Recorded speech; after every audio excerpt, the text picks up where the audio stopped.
The defense is expected to begin making its case in Boston today in the trial of the man who claimed to be a Rockefeller. Tuesday, the defendant's ex-wife gave the court a frightening look inside their 12-year marriage. CBS News correspondent Bianca Solorzano reports. My professional life was not scary. My personal life was. A day of tough cross-examination for Sandra Boss revealed more of the bizarre life with her mystery ex-husband, Clark Rockefeller, a life she says Rockefeller completely controlled. The defendant controlled all of the money. The defendant spent all of the money. There were no savings. Boss has a Harvard MBA, a very successful businesswoman. While married, she was the sole breadwinner, earning $40,000 a week. But she says Rockefeller controlled every dime. I didn't have enough to eat. I see. When I was in New Hampshire, the defendant declined to provide me with enough to eat. I see. So you were starving in New Hampshire.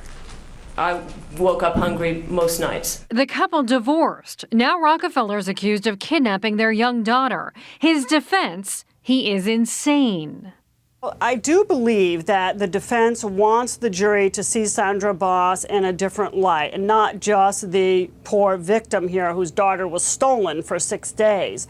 Defense attorneys question why such a dynamic woman never just left. Don't you think, though, there's a connection between professional business intelligence and personal intelligence, and it's called common sense? Probably so. I mean, I'm not saying that I made a very good choice of husband. I mean, it's pretty obvious that I had a blind spot. Bianca Solorzano, CBS News, New York. Lisa Bloom is a CBS News legal analyst. She joins us to talk more about this case. Good morning, Lisa. Good morning.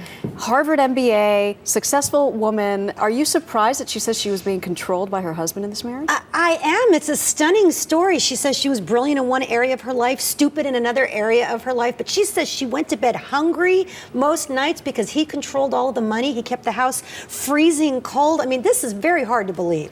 And then she kept saying that she was afraid of losing custody of her daughter, Ray. And the defense attorney said, well, what do you mean? You made a lot of money. You could have easily gotten custody of her, supported her. Why were you so afraid? And I want you to listen to her answer. Okay. You mistakenly confuse money with power. It's not the same thing. Personal power in a relationship goes far beyond money.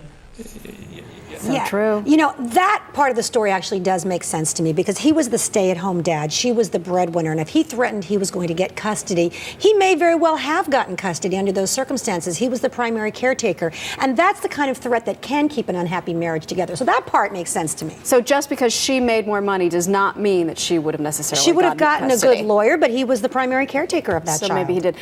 Have you seen cases like this before where an otherwise seemingly strong woman is actually a victim behind closed doors? You know, no one knows what goes on behind closed doors, right, Maggie? Especially in marriages. And when you see some high-profile cases, they make your head spin, but you just never know what's going on. So that part doesn't surprise me either. This is a shocking story, but people do make very bad choices in their personal lives, and we see that over and over. I'm sure he will probably challenge it when it's his turn. Well, the defense case begins today, so expect to see mental health experts take the stand and say he was insane, he couldn't conform his conduct to the law. Maybe he'll take the stand and refute a lot of what she's saying, so stay tuned for that. We will. Lisa Bloom, thank you so much.